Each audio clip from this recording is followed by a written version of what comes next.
أعوذ بالله من الشيطان الرجيم.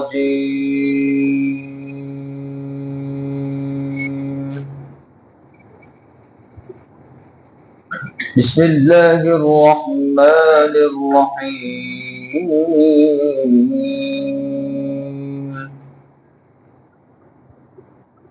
قل ادعوا الله أو ادعوا الرحمن أيما تدعوا فله الأسماء الحسنى ولا تجهر بصلاتك ولا تخافت بها وابتغ بين ذلك سبيلا وقل الحمد لله الذي لم يتخذ ولدا ولم يكن له شريك في الملك ولم يكن له ولي من الذل وكبره تكبيرا. صدق اللہ العظیم. اے نبی جی آپ فرما دیجئے کہ اللہ رب العزت کو تم چاہے اللہ کہہ کر پکارو یا رحمان کہہ کر پکارو، اس کے بہت سے اچھے نام ہیں، اور اے نبی جی آپ اپنی نماز میں قرات بہت زیادہ زور سے بھی نہ فرمائیے کہ مشرکین کو مذاق اڑانے کا موقع مل جائے، اور نہ آپ بالکل پست آواز سے بھی تلاوت نہ کیجیے کہ سننے والوں کی تعلیم میں حرج ہو، بلکہ ان کے درمیان کا طریقہ اختیار کیجیے. اور اے نبی جی کہہ دیجئے کہ تمام کی تمام تعریفیں اس اللہ کے لیے ہیں جس نے اپنے لیے کوئی اولاد نہیں بنائی اور نہ اس کی بادشاہت میں کوئی اس کا شریک ہے، اور نہ تو کمزوری کی وجہ سے نہ کوئی اس کا مددگار ہے، اور آپ تو برابر اللہ رب العزت کی کبریائی اور بڑائی بیان کیجیے. یہ سورہ بنی اسرائیل کی بالکل آخری آیتیں ہیں. ان آیتوں پر سورہ بنی اسرائیل ختم ہو جاتی ہے، گویا کہ آدھا قرآن ہو جاتا ہے. 15واں پارہ جو آدھا ہوتا ہے وہ ایسا ہے گویا کہ آدھا قرآن ہو گیا. اس سورت کی ابتدا اللہ رب العزت نے اپنی تعریف سے فرمائی، اور اس کی انتہا میں دوبارہ اللہ رب العزت نے اپنی تعریف ارشاد فرمائی، اور خاص طور پر مشرکین مکہ کی جانب سے اللہ کے نبی صلی اللہ علیہ وسلم پر بہت سارے اعتراضات تھے. ان اعتراضوں کا جواب دیا اللہ پاک نے. ایک روایت میں آتا ہے اللہ کے نبی صلی اللہ علیہ وسلم دعا مانگ رہے تھے، تو اللہ کے نبی صلی اللہ علیہ وسلم نے دعا کے اندر یہ کہا یا اللہ یا رحمان. تو مشرکین نے جب یہ سنا کہ حضرت محمد صلی اللہ علیہ وسلم یا اللہ بھی کہہ رہے ہیں یا رحمان بھی کہہ رہے ہیں، تو وہ باتیں ملانے لگے. باتیں ملانے والوں کو تو کام ہے باتیں ملانا، کانا پھوسی کرنے والے ہوتے ہیں نا، ہر چیز کے اندر عیب نکالنا، یہ بہت بری عادت ہے. اللہ اس بری عادت سے ہماری حفاظت کرے. تو اللہ کے نبی صلی اللہ علیہ وسلم نے جب اپنی دعا میں یا اللہ یا رحمان کہا تو اب اس کے اندر ان لوگوں نے اشکالات شروع کر دیے. کہنے لگے کہ یہ دیکھو محمد کو کہ ہم کو صرف ایک اللہ کی طرف بلاتے ہیں اور خود دو معبودوں کو پکارتے ہیں. تو ہے کہ وہ لوگ اللہ الگ سمجھ رہے تھے اور رحمان الگ سمجھ رہے تھے کہ دو معبودوں کو خود پکار رہے ہیں اور ہم کو ایک کی طرف بلاتے ہیں. اس طرح کی باتیں کفار مکہ ملانے لگے. تو اللہ نے اس کے جواب میں یہ آیت نازل فرمائی، قل ادعوا اللہ او ادعوا الرحمن، اے نبی جی ان بیوقوفوں سے کہہ دو کہ اللہ کے نام بہت سارے ہیں، ایک نام نہیں ہے۔ رحمان بھی اللہ ہی کا نام ہے، کوئی رحمان مستقل کوئی الگ ذات نہیں ہے، جو اللہ کی ذات ہے وہی رحمان ہے، وہ اللہ کا صفت والا نام ہے نا۔ اور صرف ایک نام تھوڑی، رحمان کے علاوہ رحیم اللہ کا نام ہے، غفار اللہ کا نام ہے، ستار اللہ کا نام ہے، یہاں تک کہ ترمذی شریف کی روایت میں اللہ کے نبی صلی اللہ علیہ وسلم کے اللہ رب العزت کے قریب 99 نام شمار کرائے گئے۔ واللہ الذی لا الہ الا هو الرحمن الرحیم الملک القدوس السلام المؤمن المہیمن العزیز الجبار المتکبر الخالق البارئ۔ یہ قرآن پاک کے شروع میں بھی بہت سارے لکھے ہوئے رہتے، اللہ رب العزت کے صفاتی نام بولتے ہیں اس کو۔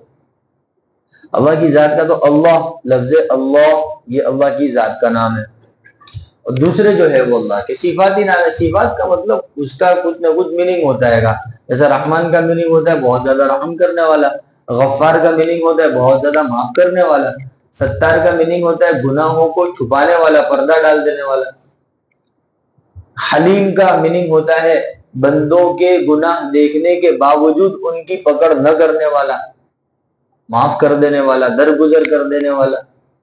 وہ غفور ہے، وہ رحیم ہے، وہ علیم ہے، سمیع ہے، ہر چیز کو سننے والا ہے، بصیر ہے، ہر چیز کو دیکھنے والا ہے، یہ اللہ کے صفاتی نام ہے۔ تو بہت ساری صفتیں ایک بندے میں جمع ہو سکتی ہے، اس میں تو کوئی اشکال والی بات تھی نہیں۔ جیسے بھائی ایک ہی بندہ ڈاکٹر بھی ہو سکتا ہے، انجینئر بھی ہو سکتا ہے، ایک ہی بندہ بہت ساری لینگویجز، بہت ساری اس کی پرسنالٹی ہو سکتی ہے، تو یہ اللہ رب العزت کی صفات ہے، اس میں کون سا اشکال کی بات ہے؟ تو وہ جو یوں اشکال کر رہے کہ بھائی اللہ کے نبی اللہ کو بھی پکار رہے اور رحمان کو بھی پکار رہے، تو بھائی اللہ ہے وہ رحمان اللہ ہی ہے، کوئی الگ سی ذات نہیں ہے۔ تو اس کا جواب اللہ رب العزت نے قل ادعوا اللہ، ان سے کہہ دو نبی جی چاہے تم خدا کو اللہ کہہ کر پکارو یا تم خدا کو رحمان کہہ کر پکارو، ایما تدعو، جس نام سے بھی پکارو، فلہ الاسماء الحسنی، اس کے تو بہت سارے نام ہیں، اس لیے کچھ نام تو قرآن پاک میں اللہ نے نازل بھی فرمائے۔ 28ویں پارے میں وَهُوَ اللَّهُ الَّذِي والی آیت ہے نا، ہم نے سنی ہوگی بار بار، وَاللَّهُ الَّذِي لَا إِلَهَ إِلَّا هُوَ الرَّحْمَنُ الرَّحِيمُ الملك القدوس السلام المؤمن المهيمن العزيز الجبار المتكبر سبحان اللہ عما یشرکون واللہ الخالق البارئ المصور۔ یہ قرآن پاک کی آیت ہے، کتنے سارے اللہ رب العزت کے نام ہے اس میں۔ ایما تدعو، جس نام سے چاہو اللہ رب العزت کو پکارو، فلہ الاسماء الحسنی، اس کے تو بہت سارے بہترین نام ہیں۔ تو ایک تو یہ ان کا جو سوال تھا، ان کا جو اعتراض تھا، اس کے اعتراض کا جواب اس آیت کے اندر اللہ رب العزت نے ارشاد فرمایا۔ دوسرا، وہ اللہ کے نبی صلی اللہ علیہ وسلم کا مذاق بناتے تھے۔ کیا مذاق بناتے تھے؟ جب اللہ کے نبی صلی اللہ علیہ وسلم نماز پڑھنے کھڑے ہوتے، جب قرآن پاک کی تلاوت کرتے، تو وہ قرآن پاک کی تلاوت کی آواز سن کر وہ زور زور سے ہنسنے لگتے، ٹھاٹے مارتے ہوئے زور زور سے ہنستے اور اس کا مذاق بناتے۔ تو اللہ رب العزت نے اللہ کے نبی صلی اللہ علیہ وسلم کو حکم دیا کہ نبی جی آپ نماز کے اندر اتنی زور سے قرات مت کیجئے کہ ان تک آواز پہنچ جائے اور وہ آپ کی نماز میں خلل ڈال دے، اور وہ آپ کے پریشان کرنے کے ڈر پہ ہو جائے، اور اتنی آہستہ بھی نہ پڑھیے کہ جو لوگ آپ کے پیچھے نماز پڑھ لے ان کو بھی سنائی نہ دے۔ وَابْتَغِ بَيْنَ ذَلِكَ سَبِيلًا، بلکہ دونوں کے درمیان کا راستہ اختیار کیجئے، اتنی زور سے پڑھ دیجئے کہ پیچھے نماز پڑھنے والوں کو تعلیم کے لیے ان تک آواز پہنچ جائے، اور اتنی زور سے بھی نہ پڑھیں کہ ان تک پہنچ جائے، بلکہ جو آپ کے پیچھے نماز پڑھ رہے ہیں ان تک اس کی آواز پہنچ جائے، کیونکہ اللہ کے نبی صلی اللہ علیہ وسلم تو سکھانے کے لیے آئے ہیں نا، تو ایک دم آہستہ پڑھیں گے تو پیچھے والے سن نہیں سکیں گے، سنیں گے نہیں تو سیکھیں گے کیسے؟ اس لیے کہتے ہیں علم حاصل کرنے کے 5 طریقے ہیں جن سے آدمی کو کسی چیز کا علم حاصل ہوتا ہے. اس کے کتنے طریقے ہیں؟ ایک تو دیکھنے کے ذریعے علم حاصل ہوتا ہے. کس کے ذریعے علم حاصل ہوتا ہے؟ تو لہذا جن کی آنکھوں کی روشنی نہیں ہے ان سے اگر تم پوچھو کہ بھئی تم کو دیوار کیسی نظر آتی ہے تو بتائیں گے وہ. تو پتا چلا ان کو دیوار کی اچھائی کا یا برائی کا علم نہیں. تو بہت ساری چیزیں ایسی ہیں جن کے جاننے کا اور علم کا تعلق کس سے ہے؟ آنکھ سے ہے، دیکھنے سے. علم کے حاصل کرنے کا دوسرا طریقہ سننا ہے. بہت ساری چیزیں ایسی سننے کے ذریعے آدمی کے علم میں آتی ہے. اور آج کا زمانہ تو اسی کے اوپر چل رہا ہے نا. موبائل دیکھو سن کر، اگر صرف ویڈیو چلے نا آڈیو غائب ہو جائے گا تو آدمیوں کو سمجھ پڑے گی. آدمی اورا کا اورا کیا بول رہا ہے کچھ سمجھ میں نہیں آ رہی ہے. تو پتا چلا کسی چیز کے علم کے حاصل کرنے کا دوسرا جو ذریعہ ہے وہ کیا ہے؟ کان ہے. تو اسی لیے اللہ کے نبی صلی اللہ علیہ وسلم کو یہ حکم دیا کہ اتنی آہستہ بھی نہ پڑھیے کہ ان کو سنائی نہ دے. ان کو سنائی پڑے اتنا زور سے پڑھیے تاکہ ان کے علم میں آ جائے. ہم نے بھی قرآن پاک سیکھا، آپ نے بھی قرآن پاک سیکھا، سن کر ہی تو سیکھا. سن کر بہت ساری چیزیں آدمی سیکھ جاتا ہے، سمجھ جاتا ہے. ایسے ہی علم کے حاصل کرنے کا تیسرا طریقہ جو ہے وہ ہے آدمی کی زبان، بولنا. بہت ساری چیزیں بولنے کے ذریعے حاصل ہوتی ہے نا. اب جس بندے کو بیچارے کو گونگا پن ہے، وہ بول نہیں پاتا ہے گا، تو اب پتا چلا کہ بولنے کی بہت ساری چیزیں اس کے علم میں نہیں ہے، بول کے ذریعے وہ بتا نہیں سکتا. ایسے ہی علم حاصل کرنے کا چوتھا جو طریقہ ہے وہ آدمی کی عقل ہے. بہت ساری چیزیں ہوتی ہیں، آنکھیں بھی بند ہے، کان بھی بند ہے، منہ بھی بند ہے، لیکن وہ دماغ کے اندر کیا ہو رہا ہے؟ آدمی سوچتا ہے نا، اس کا علم حاصل ہے، غور و فکر کرتا ہے، دماغ پر زور ڈالتا ہے، یہ بات سمجھ میں نہیں ہے. کوئی حساب گم ہو جاتا ہے، یاد کرنے کی کوشش کرتا ہے، پھر بولتا ہاں یاد آ گیا، یعنی اس کے علم میں آ گیا. تو کسی چیز کے علم کے حاصل کرنے کا ایک طریقہ اللہ رب العزت نے کیا دیا ہے؟ عقل دی ہے.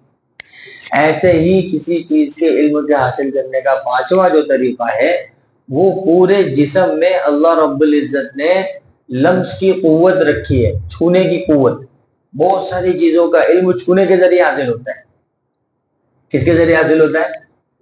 چھونے کے ذریعے. دیکھو پھل فروٹ کی بہت ساری چیزیں آدمی ہاتھ سے چیک کر کے لیتا ہے نا. آنکھوں نے دیکھ لیا تو لے نہیں لیتا ہے، بلکہ اس کو اچھی طرح دیکھے گا. بھائی سیب لے رہا ہے تو بہت زیادہ نرم دبا ہوا تو نہیں ہے، اندر سے خراب نکلے گا. بات سمجھ میں آ رہی ہے؟ کپڑا دیکھتا ہے، یوں کر کے دیکھتا ہے نا کپڑا. تو یہ اللہ نے اس میں طاقت رکھی ہے، ہاتھوں میں اللہ نے وہ طاقت رکھی ہے.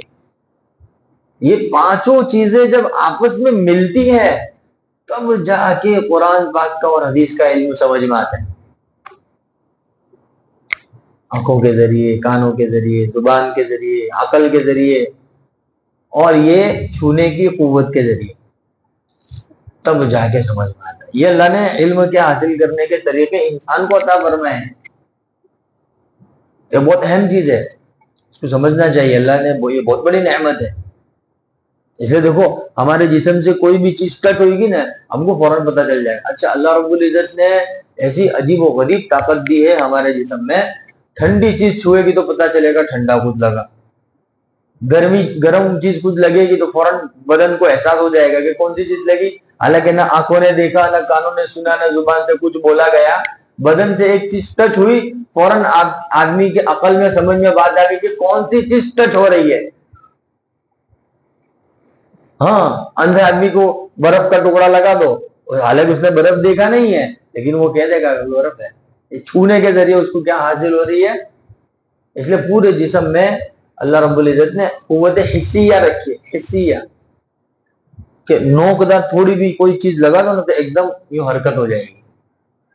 اللہ نے اتنا قوت حسیہ پورا بدن میں. تو بہرحال اللہ رب العزت نے تو انسان کے اندر بہت ساری چیزیں ایسی پیدا فرمائی ہے، اگر انسان اس میں غور و فکر کرے تو وہ اللہ رب العزت کی ذات کا اقرار کرنے پر مجبور ہو جائے گا کہ واقعی طور پر مجھ کو پیدا کرنے والا کون ہے؟ اللہ ہے. تو یہ جو ہے نا لا تجہر بصلاتک ولا تخافت بها وابتغ بین ذلک سبیلا، وابتغ بین ذلک سبیلا کے اندر اللہ کے نبی کو بتایا گیا کہ آپ اتنا زور سے پڑھیے کہ ان کو سنائی دے گا، تاکہ ان کے علم میں اضافہ ہو جائے گا، کیونکہ یہ سنیں گے۔ قرآن پاک کے سیکھنے کا جو تعلق ہے نا وہ سننے سے، سن کر پھر پڑھے گا، ٹھیک ہے۔ تو صحابہ کرام تو چونکہ اللہ کے نبی صلی اللہ علیہ وسلم کو ہی لے لو، اللہ کے نبی صلی اللہ علیہ وسلم نے باقاعدہ باضابطہ طور پر کسی کے پاس لکھنا پڑھنا تھوڑی سیکھا تھا، اللہ کے نبی کے کوئی استاد تھوڑی تھے۔ اللہ کے نبی صلی اللہ علیہ وسلم تو خود فرما رہے اللہ کے نبی امی تھے، ماں انا بقاری، تو کہا تھا کہ میں پڑھا، میں نہیں پڑھ سکتا۔ تو کس کے ذریعے اللہ کے نبی صلی اللہ علیہ وسلم کو قرآن پاک کا علم دیا گیا؟ سننے کے ذریعے۔ جبریل امین آئے، انہوں نے وہی سنائی، تو جو وہی اللہ کے نبی صلی اللہ علیہ وسلم کو سنائی گئی، وہی اللہ کے نبی صلی اللہ علیہ وسلم کو کس کو سنانی تھی؟ صحابہ کرام کو سنانی تھی۔ تو اب گویا کہ یہ جو علم ہم تک پہنچا یہ سننے کے ذریعے، سینے کے ذریعے، یہ انہوں نے ان سے سنا، انہوں نے ان سے سنا۔ اس لیے صحابہ کرام اللہ کے نبی صلی اللہ علیہ وسلم کا کوئی عمل یا اللہ کے نبی صلی اللہ علیہ وسلم کی کوئی بات سنتے تو یوں کہتے سمعت النبی صلی اللہ علیہ وسلم، یوں کہتے کہ میں نے اللہ کے نبی صلی اللہ علیہ وسلم کو کہتے سنا۔ سمجھ میں آ رہی؟ تو ایسے ہی اللہ کے نبی صلی اللہ علیہ وسلم نماز میں جو قرآن پاک پڑھتے ہیں اس کو سن کر صحابہ کرام کیا کر لیتے؟ یاد کر لیتے، کیونکہ صحابہ کرام بھی پڑھے ہوئے نہیں تھے، اور اس زمانے میں آج کے زمانے کی طرح قلم کاپی لکھنا اس طرح کا تھوڑی رواج تھا، اس زمانے کا اپنا کچھ رواج ہوگا۔ بہرحال تو اللہ رب العزت ایک آیت نازل کرتا ہے، لیکن جب اس میں اترتے چلے جاؤ تو بہت ساری باتیں کھلتی چلی جاتی ہے۔ تو اس کے اندر ایک چیز جو اہم ہے یہ لا تجہر بصلاتک ولا تخافت بها وابتغ بین ذلک سبیلا، درمیانی راستہ اختیار کرو۔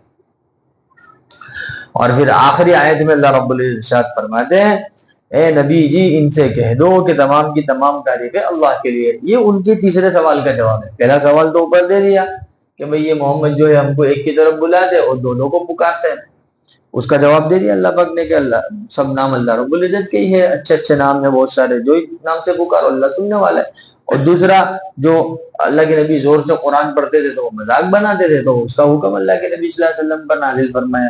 اور تیسرا کہ کفار مکہ یہودی اور مجوسی، دیکھو یہودیوں کا عقیدہ کیا ہے کہ اللہ رب العزت کی اولاد ہے، اللہ رب العزت کو شریک بنا دیتے۔ کیوں؟ کیونکہ کسی بھی مخلوق سے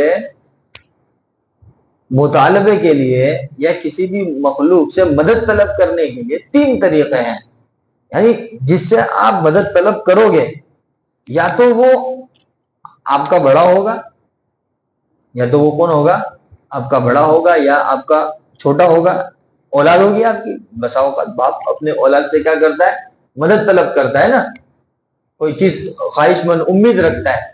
تو آدمی کسی سے امید باندھے گا یا مدد رکھے گا، یا تو وہ اس کی نسل میں جیسے اولاد ہے، یا پھر اس کا کوئی برابر کا بندہ ہوگا، شریک ہوگا، پارٹنر ہوگا اس کا، اس سے آدمی کیا کر سکتا ہے؟ امید وابستہ کرتا ہے برابر، بھائی اپنے لیول کا آدمی ہے، اپنا ہیلپ کر سکتا ہے، اپنا شریک ہے، پارٹنر ہے۔ یا پھر یہ ہے کہ وہ خود کمزور ہے، کمزوری کی وجہ سے وہ کیا کر رہا ہے؟ دوسرے سے مدد لے رہا ہے۔ تو یہ کسی سے مدد لینے کے تین طریقے جو رائج ہے، اللہ رب العزت نے تینوں طریقوں کی نفی فرما دی کہ اللہ رب العزت کی کوئی اولاد ہی نہیں ہے کہ اللہ رب العزت کو اس کی مدد لینے کی ضرورت پڑے۔ جیسے یہودی اور عیسائیوں کا عقیدہ ہے، یہودی کہتے ہیں کہ حضرت عزیر اللہ کے بیٹے ہیں، اور عیسائی کہتے ہیں حضرت عیسیٰ جو ہے وہ اللہ کے بیٹے ہیں۔ تو اللہ پاک فرماتے ہیں اللہ کی کوئی اولاد ہی نہیں ہے، اولاد کی ضرورت اس کو پڑتی ہے جو محتاج ہو، جس کو بڑھاپا آ جائے، اور پھر وہ بڑھاپے کے اندر امیدیں وابستہ کرے اپنی اولاد سے کہ بھئی میرے کندھوں کا سہارا ہے، میرے دو ہاتھ ہیں، ہے نا؟ جب کسی کا بچہ انتقال کر جاتا ہے تو لوگ کہتے ہیں کہ اس کا تو ہاتھ کٹ گیا، کیا کہتے ہیں؟ کہ اس کا ہاتھ کٹ گیا، اس کا سہارا چلا گیا۔ تو اللہ پاک فرماتے ہیں لم یتخذ ولد، اللہ کی کوئی اولاد نہیں ہے، اللہ کو ضرورت ہی نہیں ہے اولاد کی، کیونکہ اللہ محتاج تھوڑی ہے۔ ایسے اللہ پاک فرماتے ہیں ولم یکن لہ شریک فی الملک، اور اللہ رب العزت کا کوئی پارٹنر بھی نہیں ہے، اللہ اکیلا ہے، اس کی بادشاہت پہ وہ اکیلا حکومت کرتا ہے، اس کی بادشاہت میں کوئی اس کا شریک نہیں ہے۔ تو پہلی جو آیت ہے لم یتخذ ولدا، یہ یہودیوں اور عیسائیوں کی نفی فرما دی اللہ پاک نے کہ یہ عقیدہ تمہارا غلط ہے. اور دوسری جو جملہ اللہ رب العزت نے دوسرا جملہ نازل فرمایا وَلَمْ يَكُنْ لَهُ شَرِيكٌ فِي الْمُلْكِ، یہ کفار مکہ کی نفی فرما دی، کیونکہ کفار مکہ شرک میں مبتلا تھے نا. وہ اللہ رب العزت کے ساتھ شرک کے قائل تھے کہ بھئی وہ اللہ کو مانتے تھے. کفار مکہ ایسا نہیں کہ اللہ کو نہیں مانتے تھے، کعبۃ اللہ کا طواف بھی کرتے تھے، حجر اسود کو بوسہ بھی دیتے تھے. کفار مکہ آج جس حجر اسود پر ہم بوسہ دے رہے ہیں نا، آج سے 1450 سال پہلے ابو جہل، امیہ ابن خلف، ایسے ایسے بڑے بڑے کافروں نے بھی اس کو بوسہ دیا ہوگا. تو ایسا نہیں کہ وہ اللہ کو نہیں مانتے تھے، وہ اللہ کو مانتے تھے، لیکن وہ اللہ رب العزت کی ذات میں، اللہ رب العزت کی صفات میں دوسروں کو بھی شریک کرتے تھے. تو اللہ نے اس کا جواب دیا لم یکن لہ شریک فی الملک. یاد رکھو اللہ رب العزت کی وحدانیت میں، اللہ رب العزت کی بادشاہت میں کوئی بھی اس کا شریک نہیں. یہ مشرکین مکہ کو جواب دیا.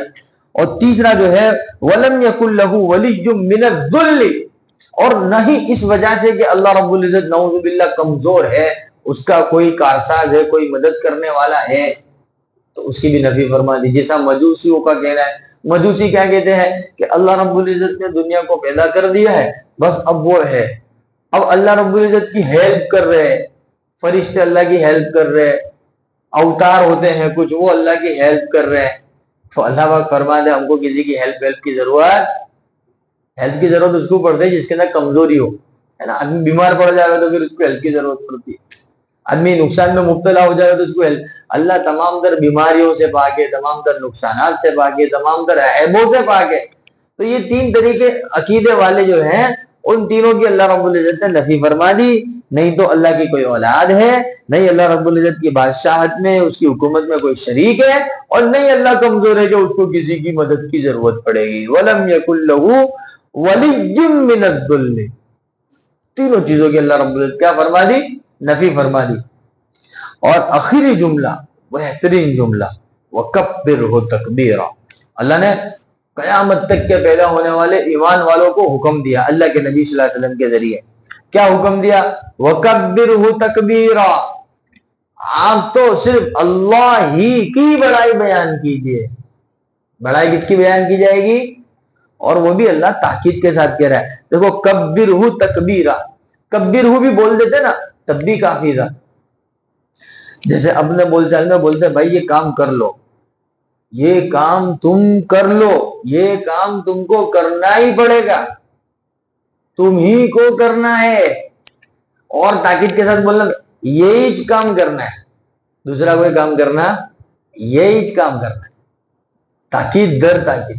اللہ رب العزت فرماتے بڑائی بیان کرنی ہے، اللہ ہی کی بیان کرنی ہے. بڑائی تو اللہ کی ذات کے سامنے، اللہ کی صفات کے سامنے کسی مخلوق کی بڑائی چلتی. اس لیے ہمارے یہاں تو یہ عقیدہ ہے کہ حاجت رواں کون ہے؟ اللہ ہی. نبیوں کی عزت ان کی جگہ، اولیاء اللہ کی عزت ان کی جگہ، وہ اپنے مقام پر. کوئی بھی چیز اپنے مقام پر اچھی لگتی ہے، اگر اس کو اس جگہ سے ہٹا دیا جائے تو پھر اس کے اندر بدصورتی پیدا ہو جائے گی. سمجھ میں اگر آدمی سمجھنا چاہے نا تو اس کو یوں مثال کے ذریعے سمجھ میں آ جائے. جیسے مثال کے طور پر ہم نے چھوٹا موٹا مکان بنایا، تو مکان کے اندر ہم ڈیزائنر کو بلا کر کے ڈیزائن کرتے کہ بھئی یہاں سیڑھی رکھنی ہے، یہاں ٹوائلٹ رکھنا ہے، یہاں استنجا خانہ، یہاں واش روم ہے، یہاں کچن ہے. تو کچن کی جگہ اچھا لگتا ہے نا. اب تم کچن کو اٹھا کر کے ہال کے اندر لے آؤ یا ٹوائلٹ کے بازو میں تم رکھ دو تو لوگ بد مزاج ہیں. کیسا بد مزاج آدمی ہے یا ٹوائلٹ کے بازو میں کوئی کچن بناتا ہے. کچن کی جگہ اچھا لگتا ہے، ٹوائلٹ کی جگہ اچھا لگتا ہے، ہال کی جگہ اچھا لگتا ہے. تو جو چیز کا جو مقام ہے وہ وہاں کیا لگتی ہے. ایسے ہی اللہ رب العزت نے انسانوں کے اندر درجات بنائے ہیں. انبیاء علیہ السلام کا ایک رتبہ ہے، وہ رتبہ جو اللہ نے ان کو دیا وہاں اچھا لگتا. اولیاء اللہ کو اللہ نے ایک مقام دیا ہے، وہ مقام میں اچھا لگتا ہے. فرشتوں کا ایک مقام ہے، وہ اپنے مقام میں اچھا لگتے ہیں. اب حضرت انسان نے کیا کر دیا کہ ولیوں کو اٹھا کر کے سیدھا کون سے مقام پہ پہنچا دیا؟ اللہ کے مقام پہ. حالانکہ سیدھی سی بات ہے، کوئی اتنا بڑا ایشو نہیں ہے جو سمجھ میں نہ آئے. کہ کہتے ہیں نہ سمجھے تو ہزار بہانے. آدمی سمجھنا ہی نہ چاہے تو پھر کیا ہوتے ہیں؟ ہزار بہانے. تو بہرحال کبرہ تکبیر، بھلے سے بھی شرک مت کرنا، بھلے سے بھی اللہ کی ذات میں صفات میں کوئی کسی کو شریک نہ کرے، کبرہ تکبیرہ۔ اگر آپ کو بڑائی بیان کرنی ہے تو مسلسل بار بار ہر بار چلتے پھرتے اٹھتے بیٹھتے سوتے جاگتے کس کی تکبیر بیان کیجئے؟ اللہ کی تکبیر بیان کیجئے۔ اور ابھی تو اللہ کی تکبیر بیان کرنے کے ایام چل رہے ہیں، تکبیر تشریق کے ایام چل رہی ہے۔ عبداللہ ابن عمر غالباً رضی اللہ تعالیٰ عنہما، وہ تو ذی الحجہ کا چاند نظر آتے ہی تکبیر تشریق پڑھنا چالو کر دیتے، اور بسا اوقات لوگوں کی تعلیم کے لیے زور سے بھی پڑھتے۔ البتہ واجب کب ہے؟ کتنی نمازوں کے بعد زور سے پڑھنا واجب ہے؟ 15 نمازوں کے بعد زور سے پڑھنا واجب ہے۔ لیکن عبداللہ ابن عمر کا یہ عمل تھا کہ ذی الحجہ کا چاند نظر آ گیا تو اللہ کی تکبیر، اللہ اکبر لا الہ الا اللہ واللہ اکبر وللہ الحمد، اللہ کی تکبیر ہے۔ اللہ کو یہ جملہ بہت پسند ہے، اس لیے نماز کے اندر بار بار بلوایا کہ نہیں بلوایا کہ تو کھڑا ہوگا تو اللہ اکبر بول، تو رکوع میں جائے گا تو اللہ اکبر بول، تو رکوع سے اٹھے تو اللہ اکبر بول، تو سجدے میں اپنا ماتھا رگڑے تو اللہ اکبر بول، سجدے سے سر اٹھاوے تو اللہ اکبر بول، اللہ اکبر، یہاں تک کہ تو اونچائی پہ بھی چڑھے رہے تب بھی تو اللہ اکبر بول۔ اللہ کو تکبیر بہت پسند ہے، بہت پسند ہے، حج کا شعار بنا دیا اس کو تکبیر کو، نماز کا شعار بنا دیا۔ بغیر اللہ اکبر کے نہ نماز شروع ہوتی ہے نہ نماز آگے بڑھتی ہے، بغیر اللہ اکبر کے کچھ ہوتا نہیں۔ یہ تکبیر ہے، تکبیر، اللہ کی تکبیر بیان کرنا۔ اللہ کرے میں بات سمجھ میں آ جاوے۔ اللہ رب العزت نے ان آیات کے اندر جو مضامین نازل فرمائے ہیں، اللہ پوری امت مسلمہ کے لیے ان مضامین کو ہدایت کا ذریعہ بنا دے۔ سبحان اللہ وبحمدہ۔